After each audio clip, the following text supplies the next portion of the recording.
Imagine you're working a late-night shift at McDonald's. The only sounds are the quiet hum of the fryers and the occasional click of the cash register. It's dead quiet, but something's not right. The silence is too loud. And then, just as you're about to lock up for the night, a car pulls up. But there's no driver, no one in the car at all. But something's watching you, and it's not human. Mark had worked at McDonald's for a few weeks now, and he'd gotten used to the solitude of the night shift. But tonight was different. There was an unsettling stillness in the air, as if the very building itself was holding its breath. He hadn't been nervous before, but now his stomach churned with a sense of foreboding. It was around 2:30 a.m. when the first car pulled into the drive-thru. He barely glanced at it, thinking it was just another late-night customer, but when he leaned forward to take the order, something caught his attention. The car was empty. The driver's seat was empty. No passenger, not a single soul in sight. "Can I take your order?" Mark called out, his voice cracking slightly. There was no response, just the eerie silence, only broken by the sound of the engine idling. His breath caught in his throat. He blinked. Hadn't the car pulled up by itself? The voice came, faint at first. "I'm hungry." Mark froze, his heart hammering in his chest. The voice was cold, distant, and yet too close. He stepped back, confused. His manager was nowhere in sight. He took a tentative step toward the window, squinting at the empty car. "Who's there?" Mark asked, his voice trembling. "I'm hungry," the voice repeated, louder this time. Mark's blood ran cold. He could feel a chill sweep through the air, even though it was a warm night. He leaned closer, his heart pounding in his ears. No one, no driver, no passenger. The car was just empty. Suddenly, the engine roared to life, the headlights flaring in his face. Mark staggered backward, blinking. But when he opened his eyes, the car was gone.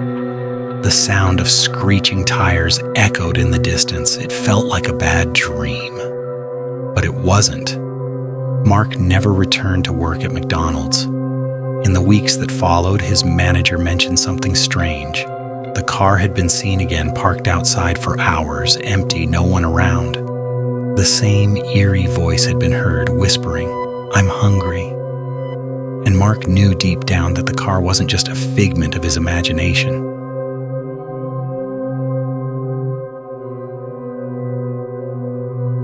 You think you know the people you work with, but what if one night a co-worker you've worked beside for months suddenly vanishes? No trace, no warning, and then you see him again, but he's different. Something's wrong. What if that co-worker was never truly alive? Sarah had been working the midnight shift at McDonald's for almost a year, and she'd seen it all. Drunks, weirdos, the usual late-night crowd. The empty hours always dragged on, but she didn't mind. She knew what to expect, or so she thought. It started as a typical night. The fryers were bubbling, the smell of fries filling the air.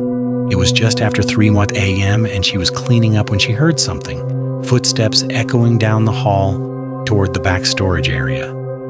At first she thought it was just one of her co-workers, but when she turned around, there was no one in sight. The footsteps didn't stop.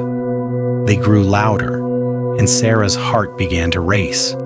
It sounded like someone was walking closer to her, the sound of boots on the cold tile floor. "Hello?" she called out, her voice shaky.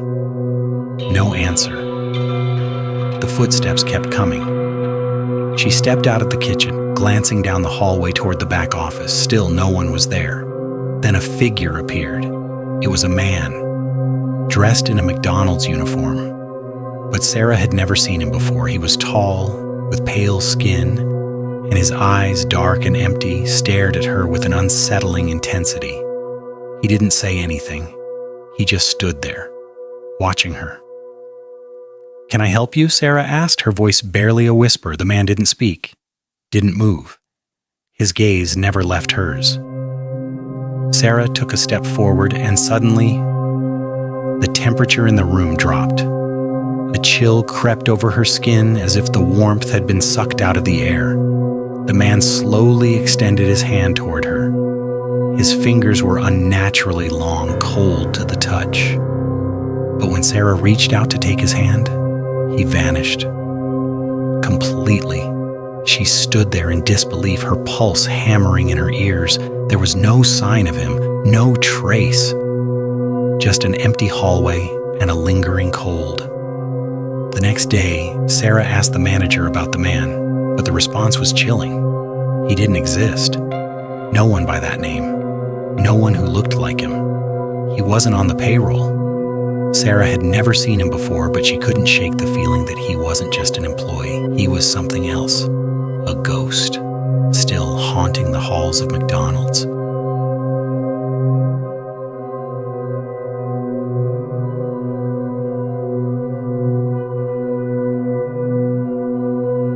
Ever had that feeling you're being watched, but when you look around, no one's there? Now imagine you're behind the counter at McDonald's. A man walks in, orders a meal, but when you hand him his food, he says, "You shouldn't be here." And then you see it, the chilling truth. He's already dead. Jessica was used to the weirdness of the late-night shift. It was quiet, eerie, the kind of night where every little sound makes your skin crawl. But tonight, something felt different. A sense of dread hung in the air, as if something was about to happen. At 3:30 a.m., the door opened and a man walked in. He was tall, his face obscured by a hood, his presence so imposing that Jessica couldn't help but notice him. There was something unnatural about the way he moved, too still, too controlled. He approached the counter. "I'll have a cheeseburger and fries," he said, his voice deep and gravelly. Jessica nodded, reaching for the tray to prepare his order, but when she handed it to him, he didn't take it. He just stood there, staring at her, his gaze colder than any she'd ever encountered. His eyes were black, empty. She smiled, trying to be polite. "Here you go." But the man didn't move. He simply looked at her. And then, without warning, he whispered, "You shouldn't be here." Jessica froze, her stomach turning. The words echoed in her head, louder than anything else. She glanced around the store, but it was empty. No customers, no other employees, just the two of them. The air grew thick, like the whole room had just turned into ice. Without another word, the man turned and walked out. But as Jessica watched him through the window, he didn't walk away. He faded, disappeared into the air, like smoke. The next morning, Jessica's manager mentioned that the man had been a regular, a man who'd always come in late at night, always ordered the same meal. But there was something more unsettling.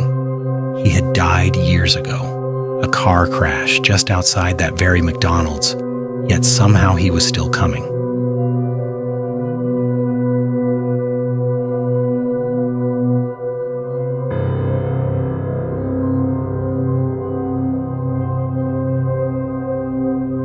What if the song that played every time you ordered a Happy Meal suddenly turned into a nightmare? What if one night, the jingle never stopped, and the thing that was supposed to be a children's song was actually trying to speak to you? David was closing up at McDonald's, just finishing up the cleaning when it happened. The jingle, one of those familiar Happy Meal tunes that always played in the background, stopped abruptly. The silence was deafening. But then, the music started again. But not like it should have. It was warped, distorted, like the song had been played through an old, broken radio. David froze. He tried to flick the lights back on, but the power refused to cooperate. The sound of the jingle grew louder, more urgent. The footsteps came next. Slow, deliberate, as if someone were walking toward him from across the empty restaurant. David turned around. In the far corner, a small figure stood, a child. But something was wrong. The child's eyes were black, hollow.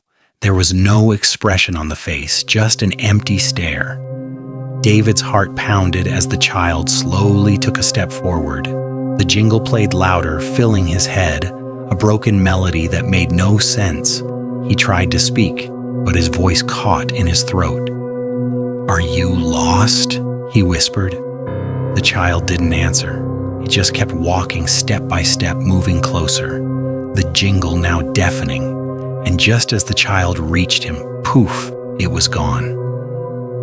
The next morning, David didn't show up for his shift. No one ever saw him again. Some say he too became a part of the McDonald's ghost story.